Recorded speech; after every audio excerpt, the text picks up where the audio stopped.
On vous propose un café et une question au réveil. Est-ce que vous feriez mieux qu'eux ? Hop. N'exprime-t-on que ce dont on a conscience ? Bah, la question elle est vite répondue, hein. Non.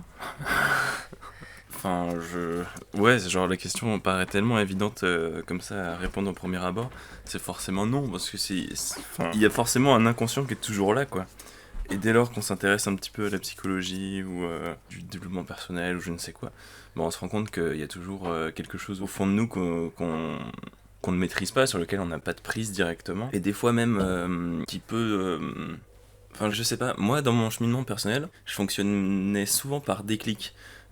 Genre, un truc qui me faisait avancer, c'était souvent, pof, je réalisais un truc émotionnellement ou je sais pas quoi, et puis je passais à autre chose. Alors que c'était déjà présent là, et que j'étais déjà avec un inconscient qui venait chercher par exemple des expériences, du vécu, etc.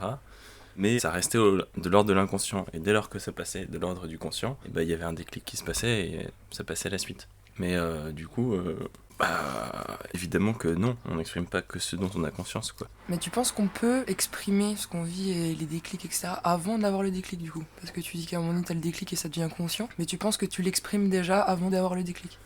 Ah bah ouais, c'est sûr, c'est sûr. Enfin, je pense que de temps en temps, on peut, je sais pas, avoir des besoins, des blessures ou Oui, tu les as déjà envie de se conscientisés si tu construire. les partages. Non, pas forcément. On peut inconsciemment, pour moi, avoir besoin de vivre des choses, que ce soit de manière plus ou moins consciente. D'ailleurs, la frontière est assez poreuse, quoi. Il y a toujours des zones grises.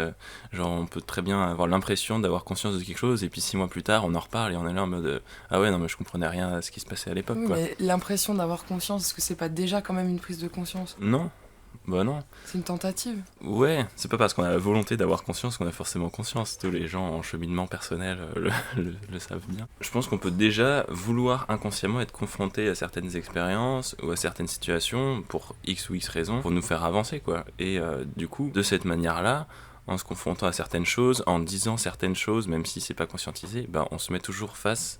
Enfin, c'est toujours notre inconscient qui parle à travers nous. Et pour moi, qui exprime ce dont peut-être on aurait besoin ou envie d'avoir conscience, quoi. Et est-ce que l'exprimer aide à le conscientiser du coup ? Ça peut. Pas toujours, mais ça peut. Merci. Je vous en prie. Bienvenue sur Florent TV.